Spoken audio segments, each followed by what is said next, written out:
नमस्कार। आज हम डिस्कस करेंगे हिमाचल प्रदेश जीके के important question. Himachal Pradesh GK के इंपॉर्टेंट क्वेश्चन डिस्कस करेंगे ताकि आपको आपके आने वाले एग्जाम में जो है वो हेल्प मिल सके। अब देखिए, आपका कोई सा भी एग्जाम है, चाहे वो पेपर 1 पेपर 2 बेसिस पर एग्जाम होता है या फिर Himachal Pradesh public service commission के पुराने पैटर्न पर एग्जाम होता है जैसे एचएएस एलाइड सर्विसेज, या फिर कोई और एग्जाम आता है पुलिस कांस्टेबल का हो गया, पटवारी का हो गया, जहां पर भी एचपीजी के पूछी जाएगी। हर एक बड़ा छोटा क्वेश्चन जो है हम कवर करते हैं, तो डेफिनेटली आपको हेल्प मिलने वाली है। सबसे पहला क्वेश्चन देखिए, जब भी हम क्वेश्चन पढ़ते हैं तो क्वेश्चन को पढ़ने के बाद आप माइंड में एक बार आंसर ज़रूर सोचा करें। अगर आपको नहीं भी आता है तब भी ज़रूर सोचें। इससे क्या होता है, इससे एग्जाम में थोड़ा सा टिक करने की प्रैक्टिस आपकी हो जाती है कि आप किस तरह से सही आंसर जो है वो चूज़ करेंगे। चलिए जी, सबसे पहले क्वेश्चन से जो है वो डिस्कस करते हैं। बोलते हैं which one of the following bridges is on the Swan river, तो सवां स्ट्रीम बोलते हैं इसको। बोलते हैं कि निम्नलिखित में से कौन सा पुल जो है वो सवां स्ट्रीम पर बना हुआ है। सवां जो है वो ऊना में बहने वाली एक नदी है। सबसे पहले आपको ये पता होना चाहिए कि सवां कहाँ पर बहती है, ऊना में बहती है। ऊना में बहती है, इसको रिवर ऑफ सौरो भी कहा जाता है। तो पूछा जाए कि हिमाचल की कौन सी रिवर जो है वो रिवर ऑफ सौरो के नाम से जानी जाती है, तो आपका आंसर क्या होगा, सवां रिवर। ये जो है ये इंपॉर्टेंट रिवर है।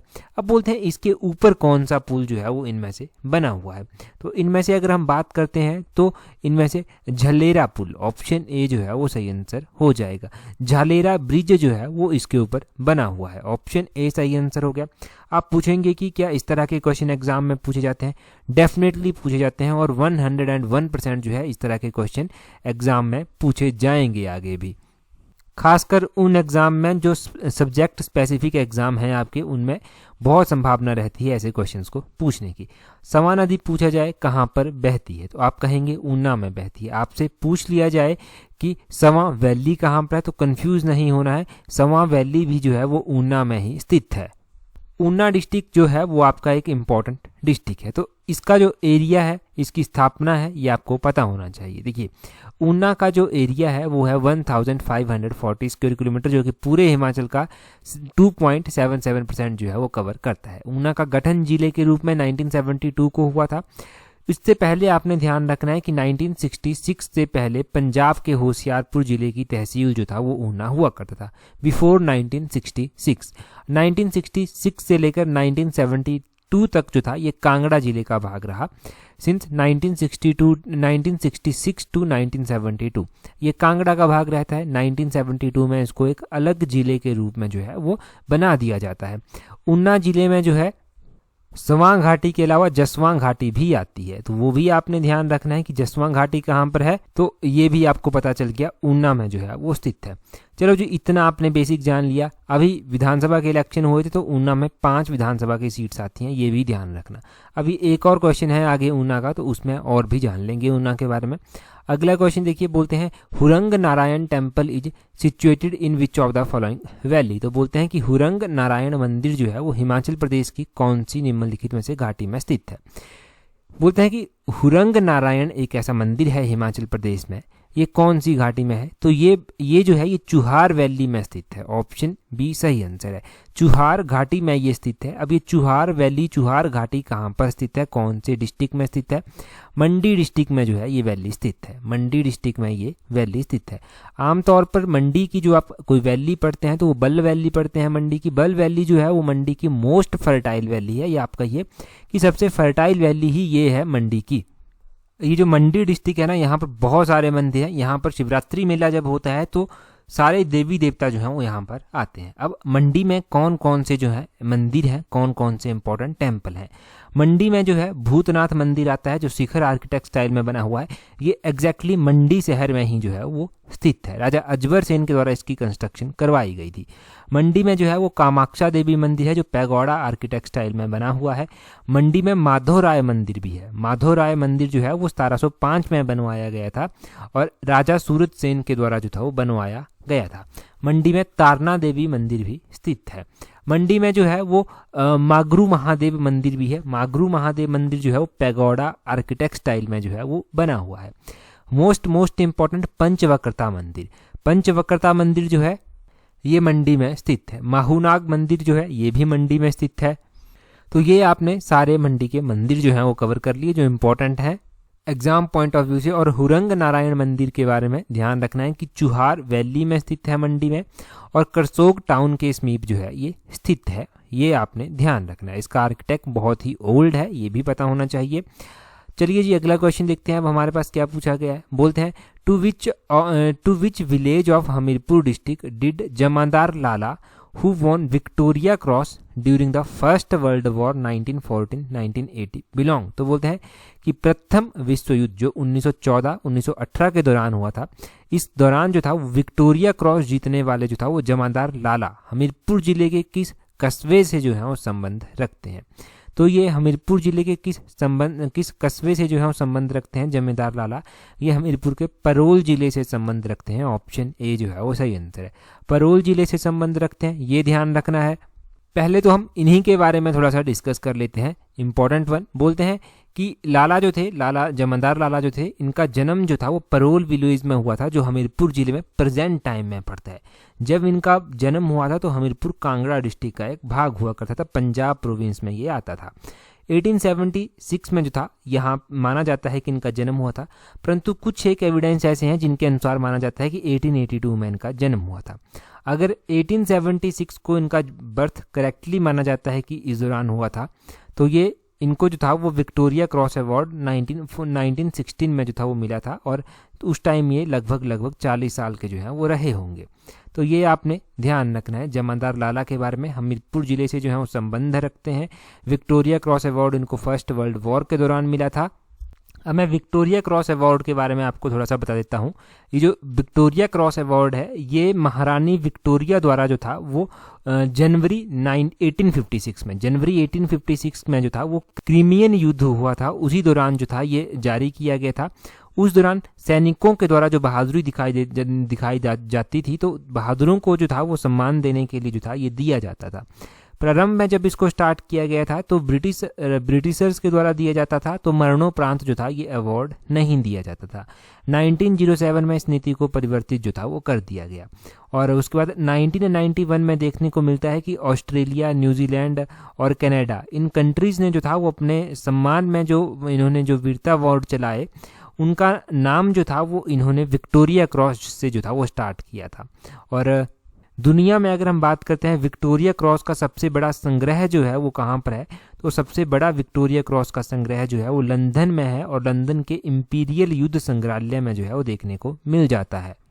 तो ये मैंने विक्टोरिया क्रॉस के बारे में एक्सप्लेन कर दिया, और कहाँ से जमींदार लाला जो है वो बिलोंग करते हैं वो भी हमने जान लिया, इनके बारे में थोड़ा सा बेसिक भी हमने जाना। अगला क्वेश्चन देखते हैं जी क्या बोलते हैं which of the following is the correct number of gram panchayat in January 2014 in Himachal Pradesh. ध्यान रखिए प्रेजेंट टाइम की ग्राम पंचायतें आपसे नहीं पूछी गई हैं। प्रेजेंट टाइम में मुझे मालूम है आपको पता होगा, और एग्जामिनर को भी मालूम होता है कि आपको पता होगा। तो एग्जामिनर इस तरह का क्वेश्चन जो है वो पूछता है जब उसने बड़ा ही बेकार पेपर कह लीजिए या फिर बड़ा ही टफ पेपर जो है वो उसने डालना होता है। तो बात करें कि अगर 2014 में कितनी पंचायतें थी हिमाचल प्रदेश में, तो 3243 3243 ये पंचायतें जो था वो हिमाचल प्रदेश में थी उस टाइम। ये आपने ध्यान रखना है। अब आपने क्या ध्यान रखना है, आपने ध्यान रखना है कि प्रेजेंट टाइम में भी क्या हिमाचल प्रदेश में पंचायतें हैं, तो कितनी पंचायतें जो हैं वो हिमाचल प्रदेश में प्रेजेंट टाइम में है। क्योंकि पंचायतों का क्वेश्चन एलाइड सर्विसेज में पहले भी पूछा गया है, और आगे भी किसी ना किसी एग्जाम में तो डेफिनेटली आपको ये देखने को मिलेगा। तो प्रेजेंट टाइम में हिमाचल प्रदेश में 3615 जो है ये ग्राम पंचायतें हैं। तो अब आपको कन्फ्यूजन नहीं होना चाहिए कि प्रेजेंट टाइम में कितनी ग्राम पंचायतें हैं, 2014 में जो था वो कितनी ग्राम पंचायतें थी। इससे ज़्यादा डाटा मुझे मिला भी नहीं, और इतना डाटा आप ज़रूर ध्यान रखें। आपने क्या ध्यान रखना है कि 12 डिस्ट्रिक्ट हैं, ये तो आपको पता ही है। हिमाचल प्रदेश में जो है पंचायत समितियां कितनी हैं, जिला परिषद कितने हैं, 12 जिला परिषद हिमाचल प्रदेश में है, 12 जिले हैं, 12 ही जिला परिषद हैं। और पंचायत समिति कितनी है, तो 81 जो है वो पंचायत समिति जो है वो हिमाचल प्रदेश में आती हैं। तो ये आप ध्यान रखें। ये 2-3 फैक्ट जो मैंने आपको बताए, ग्राम पंचायत, पंचायत समिति, जिला परिषद, ये अब आपको याद होने चाहिए। अब नेशनल पंचायती राज डे भी मनाया जाता है। कब मनाया जाता है, 24 अप्रैल को जो है वो नेशनल पंचायती राज डे जो है वो मनाया जाता है। ये आपने ध्यान रखना है कि नेशनल पंचायती राज डे कब मनाया जाता है, ये क्वेश्चन नेशनल इंटरनेशनल अफेयर में कवर होता है। नेशनल इंटरनेशनल अफेयर में एक इसी तरह का क्वेश्चन कवर हो जाता है कि पंचायतों को लेकर बात की जाए तो सबसे पहली बार ये पंचायती राज प्रणाली कहाँ पर इंट्रोड्यूस की गई थी, तो राजस्थान में जो था वो सबसे पहली बार इंट्रोड्यूस की गई थी। ये आपने ध्यान रखना है। अगला क्वेश्चन देखिए, अगले क्वेश्चन में क्या बोलते हैं, नेक्स्ट क्वेश्चन में बोलते हैं at which place Baba Bhadwag Singh fair is held in Una district. तो बोलते हैं कि बाबा भड़वाग सिंह मेला लगता तो ऊना डिस्ट्रिक्ट में है, परंतु ऊना डिस्ट्रिक्ट में भी कहाँ पर लगता है। अब आपको पता होना चाहिए कि बाबा, पहले तो डिस्ट्रिक्ट वाइज पूछा जाए तो पता होना चाहिए कि बाबा भड़वाग सिंह मेला जो है वो डिस्ट्रिक्ट ऊना में लगता है। अब ये पूछ लिया जाए कि डिस्ट्रिक्ट ऊना में कहाँ पर लगता है, तो डिस्ट्रिक्ट ऊना के मड़ी में जो है ये मेला लगता है। मैडी भी इसको कहते हैं, तो मैडी में बाबा भड़वाग सिंह मेला लगता है। मैडी ऑप्शन में है नहीं, तो option D none of these जो है वो सही आंसर आ जाएगा। अब मैडी में ध्यान रखिएगा कि बड़ा ही प्रसिद्ध ये मेला है बाबा भड़वाग सिंह का मेला, ये मैडी डिस्ट्रिक्ट ऊना में जो है वो लगता है। डिस्ट्रिक्ट ऊना में माता चिंतपूर्णी का टेम्पल जो है वो स्थित है, तो वो भी ध्यान रखना है। बसौली डिस्ट्रिक्ट ऊना में जो है बसौली पड़ता है, यहाँ पर पीर निगाह मेला जो है वो लगता है, तो पीर निगाह मेला भी आपने ध्यान रखना है। अगर हम ऊना की बात करते हैं तो प्रेजेंट टाइम में जो ऊना जिला है वो जसवां रियासत के अंतर्गत जो था वो आता था पहले। अब जसवां रियासत के अंतर्गत आता था, तो जसवां रियासत की स्थापना किसने की थी, जसवां रियासत की स्थापना राजा पूरबचंद के द्वारा जो था वो की गई थी। ये पूरबचंद का नाम भी ध्यान रखना है। और कब ऊना जिले का प्रेजेंटली जो है वो गठन हुआ था, ऊना में आपने ध्यान रखना है कि हमने कुछ दिन पहले ही मिशन एलाइड में क्वेश्चन पढ़ा था कि वंदे भारत ट्रेन जो हिमाचल प्रदेश में चली है वो ऊना से चली है, ऊना से दिल्ली तक जो है ये ट्रेन चली है। तो वो वंदे भारत ट्रेन का भी पता ध्यान होना चाहिए कि सबसे पहली बार हिमाचल के किस जिले में जो था वो चलाई गई, तो ऊना से चलाई गई। ये प्रधानमंत्री नरेंद्र मोदी ने ही जो था वो इसको यहाँ से स्टार्ट किया था, वो मतलब स्टार्ट खुद नहीं किया था, बैठ के लॉन्च यहाँ से किया था। तो उस टाइम इलेक्शन थे, तो ये क्वेश्चन इंपॉर्टेंट बन जाता है। और हिमाचल की ये फर्स्ट वंदे भारत ट्रेन रही। और अगर हम बात करें कि अभी क्या हाल फिलहाल में भी कहीं पर वंदे भारत ट्रेन जो है वो प्रधानमंत्री जी के द्वारा लॉन्च की गई है इंडिया में, तो वो आप अगर आप न्यूज़ पढ़ते हैं तो आपको डेफिनेटली पता होगा। चलिए देखते हैं अब आपको पता है कि नहीं है। कमेंट करके आप बताना कि कौन से स्टेट में की गई है और उस स्टेट की वो कौन से नंबर की जो है वो ट्रेन है, तो ये आपको पता होना चाहिए। जल्दी से कमेंट करके बताइए। अगला क्वेश्चन देखिए, बोलते हैं कुफरी चंद्रमुखी, कुफरी जीवन, कुफरी ज्योति आर वेराइटीज ऑफ। बिल्कुल आसान क्वेश्चन है, आप एकदम से टिक कर देंगे। कांस्टेबल और पटवारी जैसे एग्जाम में बहुत बार पूछे जाने की संभावना रहती है। ये वेराइटीज हैं पोटैटो की, आलू की जो है ये वेराइटीज हैं। पोटैटोज की जब भी बात होती है तो आपने सीधा ही क्वेश्चन ध्यान रखना है कि हिमाचल प्रदेश में CPRI है, सेंट्रल पोटैटो रिसर्च इंस्टीट्यूट, ये डिस्ट्रिक्ट शिमला में जो है वो स्थित है। और डिस्ट्रिक्ट शिमला में जब ये स्थित है, डिस्ट्रिक्ट शिमला के कुफरी में स्थित है। बेमलोई में भी जो है वो इसका ऑफिस स्थित है, बेमलोई डिस्ट्रिक्ट शिमला में ही जो है वो पड़ता है। अब उन आलू की जब बात हो रही है ना, तो लाहौल स्पीति का आलू काफ़ी फेमस होता है। लाहौल स्पीति ने जो था वो नीदरलैंड को पीछे रख दिया था आलू की प्रोडक्शन में, ये आपने ध्यान रखना है। आलू की वेराइटीज़ के बारे में हम जान लेते हैं। अब जब वेराइटीज़ की बात हो रही है तो कुफरी जीवन हो गया, कुफरी ज्योति हो गया, कुफरी पुखराज हो गया, और कुफरी अरुण हो गया, कुफरी सूर्या हो गया, ये सारी वेराइटीज़ हैं आलू की। और अगर हम ये जानते हैं कि ये जो कुफरी वेराइटी थी आलू की, ये कब डेवलप की गई थी, तो 1968 में जो था वो इस वेराइटी को डेवलप किया गया था। हमने पिछले कल भी एक सोलन का क्वेश्चन पढ़ा था, सोलन का हमने ये क्वेश्चन पढ़ा था मशरूम के बारे में, शायद पिछले कल नहीं 2-3 दिन पहले पढ़ा होगा।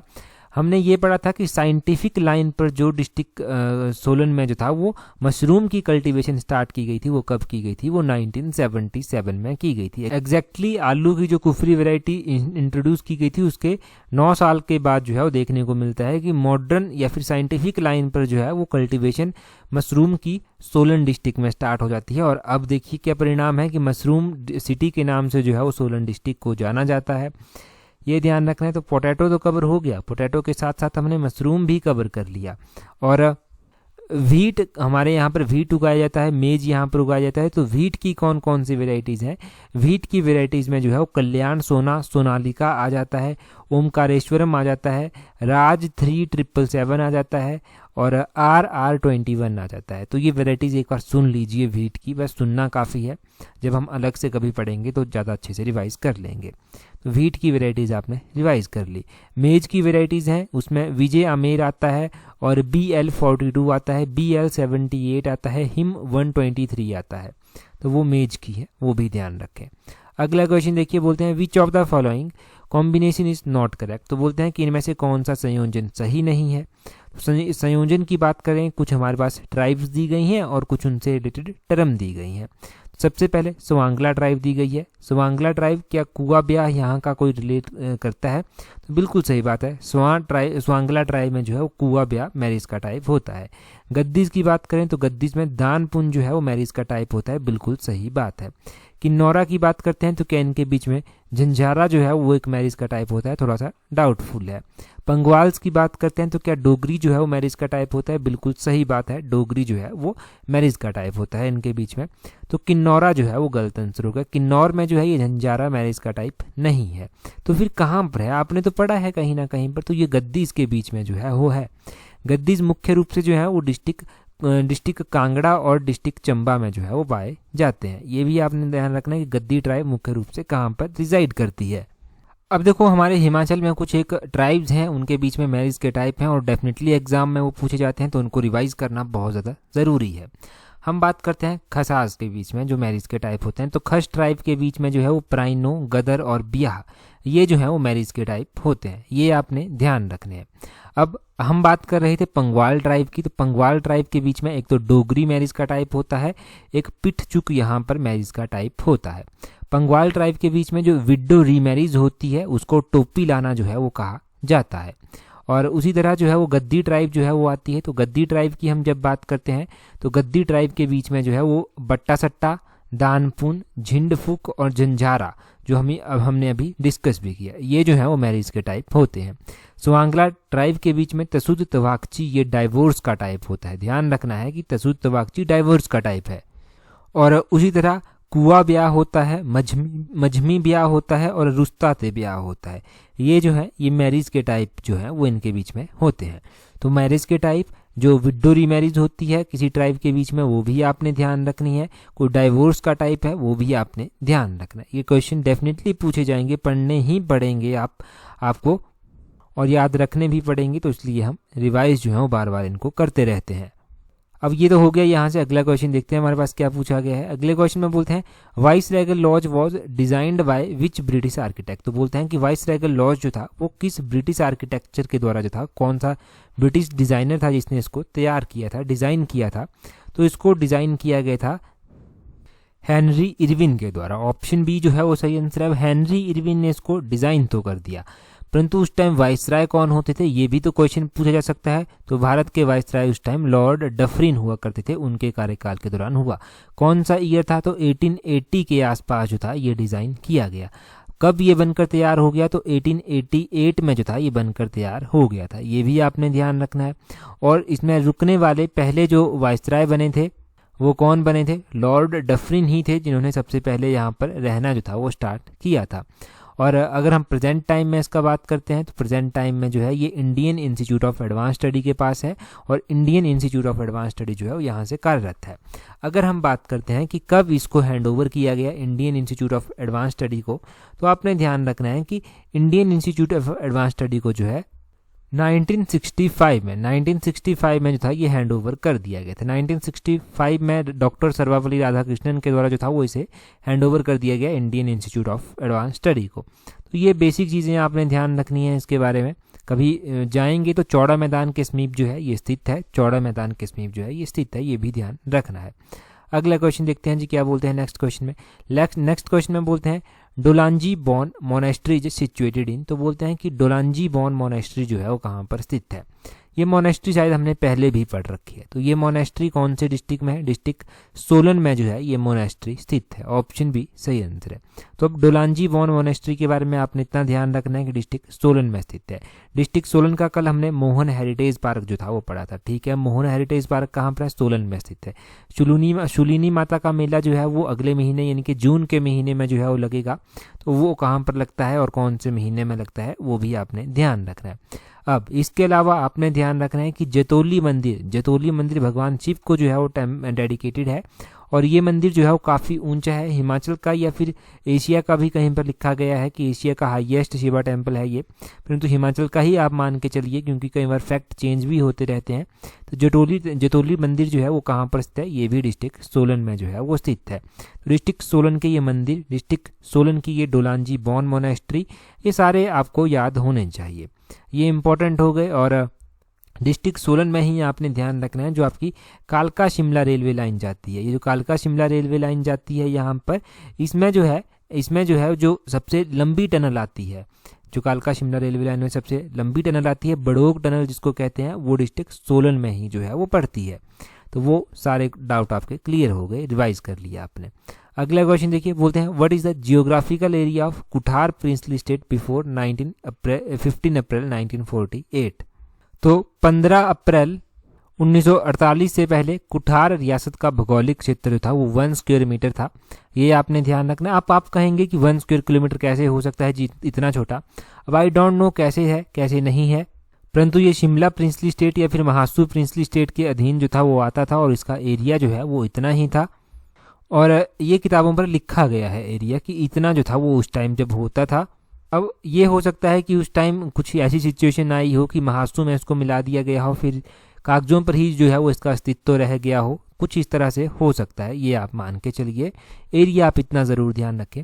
अलग अलग जो शिमला प्रिंसली स्टेट की रियासतें रही उनका एरिया जानिए, जैसे कि बुसहर रियासत हो गई, सबसे ज़्यादा था इसका 3651 स्क्वायर किलोमीटर जो था वो इसका एरिया हुआ करता था उस टाइम। शिमला जो प्रिंसली हिल के जो स्टेट्स आते थे उसमें जो था वो 26 छोटी बड़ी रियासतें जो था वो आती थी। तो छोटी रियासत तो आपने जान ली कि कुठार थी, बड़ी रियासत भी आपने जान ली, बड़ी रियासत कौन थी, रामपुर बुसहर जो था वो बड़ी रियासत थी इन टर्म ऑफ एरिया, सबसे बड़ी। और रियासतें कौन कौन सी थी, जैसे भागल हो गया, कुनिहार हो गया, बलसन, रतेश, धामी, देलठ, जुब्बल, ढाडी हो गया, भज्जी हो गया, सांगरी हो गया, थरोच हो गया, ये बहुत सारी रियासतें जो था वो उस टाइम हुआ करती थी। एरिया सिर्फ हम 2 का ही पढ़ रहे हैं क्योंकि 2 का मुझे इंपॉर्टेंट लगा, अब 26 का तो याद नहीं रख सकते। और बात ये भी पूछी जा सकती है एग्जाम में कि इस रियासत की स्थापना जो था वो किसके द्वारा की गई थी, तो राजा सूरत चंद थे जिन्होंने इसकी स्थापना जो था वो की थी। 1815 से पहले कुठार जो था वो बिलासपुर और हिंडूर की जागीर जो था वो हुआ करती थी। जब गोरखाओं ने आक्रमण किया तो उस समय कुठार रियासत जो था वो क्योंथल की जागीर जो था वो हुआ करती थी। और फिर 1815 में जो था वो ब्रिटिश सरकार ने जो था वो कुठार रियासत को जो था वो गोरखाओं से जो था वो आज़ाद करवा दिया था, और राणा भूप सिंह को जो था वो सनद के रूप में प्रदान ये कर दी गई थी। और ये सब आप कुठार रियासत के बारे में ध्यान रखिए कि 1815 से पहले जो था ये किसकी जागीर हुआ करती थी, फिर गोरखाओं के आक्रमण के समय ये किसकी जागीर थी, और फिर इसको जो था वो गोरखाओं से किसने आज़ाद करवाया। तो ये बेसिक क्वेश्चन जो है वो यहाँ से पूछे जा सकते हैं। एक क्वेश्चन से 4-5 क्वेश्चन, छोटे छोटे क्वेश्चन, छोटी छोटी जानकारी जो है वो निकल कर आ जाती है, तो वो बहुत ज़रूरी होती है। सबसे ज़्यादा ज़रूरी वो जानकारी होती है, उसको याद रखना बहुत ज़रूरी होता है। पिछले कल ही हमने क्वेश्चन डिस्कस किया था, सबसे पहला ही क्वेश्चन डिस्कस किया था, in which year Talra became a wild life sanctuary. तो तालरा वाइल्ड लाइफ सेंचुरी जो है वो कब अस्तित्व में आई थी, कौन से डिस्ट्रिक्ट में स्थित है, ये सारा हमने कल डिस्कस करके रखा है। तो आज आप जल्दी से कमेंट करके बता दीजिए, आपका रिवीजन हो जाएगा, क्योंकि ये डेट्स रिवाइज रखना, याद रखना जो है बहुत मुश्किल हो जाता है। जल्दी से कमेंट करके बताइए। और टेलीग्राम पर अगर ज्वाइन नहीं किया है तो वहाँ पर भी क्विज़ प्रैक्टिस कर सकते हैं, अपनी नॉलेज को चेक कर सकते हैं। तो टेलीग्राम पर ज्वाइन करने के लिए @allexam31 इस तरह से सर्च करना अपने टेलीग्राम से, आपको हमारा टेलीग्राम चैनल मिल जाएगा। तो आज की इस वीडियो में इतना ही काफ़ी है। That's all for today. Thank you very much for watching and listening it very patiently.